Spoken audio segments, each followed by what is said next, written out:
Partage de la valeur. Comment cette loi transforme l'épargne salariale en avantages concrets?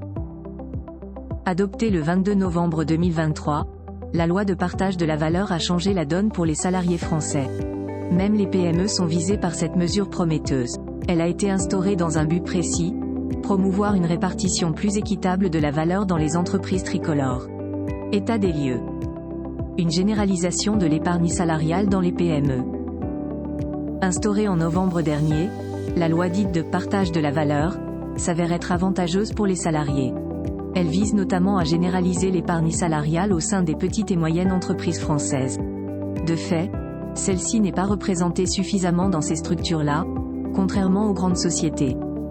Grâce à cette loi, la participation devrait s'assouplir davantage dans les entreprises de moins de 50 salariés. Les sociétés rentables de 11 à 49 salariés, quant à elles, pourraient être contraintes de prévoir un système de partage de la valeur.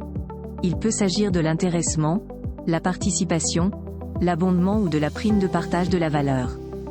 D'autres mesures complémentaires sont déjà au programme, et elles s'appliquent directement aux dispositifs existants. C'est ainsi que l'épargne salariale sera connectée à la prime de partage de valeur, PPV. Rappelons que celle-ci était distribuée exclusivement en numéraire auparavant. Grâce à cette nouvelle disposition, le versement d'une partie ou de l'intégralité de cette prime dans un PI, plan d'épargne entreprise, ou un PER collectif devient possible. Cette opération est réalisable chaque année. Bien entendu, le régime fiscal et social reste inchangé pour les entreprises de moins de 50 salariés jusqu'au 31 décembre 2026. Des mesures favorables pour les salariés également. Désormais, les salariés d'une entreprise comptant plus de 10 personnes pourront accéder à un dispositif de partage de la valeur. D'autant plus que celui-ci peut être connecté à un plan d'épargne salariale. De quoi nouer un lien solide et durable entre le partage de la valeur et l'épargne salariale.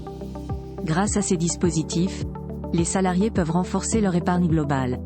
Ils pourront ensuite financer un projet ou bien préparer leur retraite dans des conditions fiscales plus favorables. Même ceux qui travaillent au sein d'une PME sont concernés par cette mesure innovante. Il y a une autre nouveauté à appréhender. Plus précisément, celle-ci concerne le plan d'épargne salariale dans lequel un fonds labellisé, au titre du financement de la transition énergétique et écologique ou de l'investissement socialement responsable, doit être proposé. Notons que c'est déjà le cas pour le fonds solidaire actuel.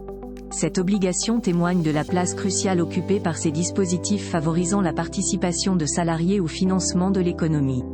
D'autant plus que l'épargne cumulée est orientée sur le long terme et la durabilité. Dans l'objectif de généraliser l'épargne salariale, il faut l'intégrer dans une réflexion patrimoniale globale.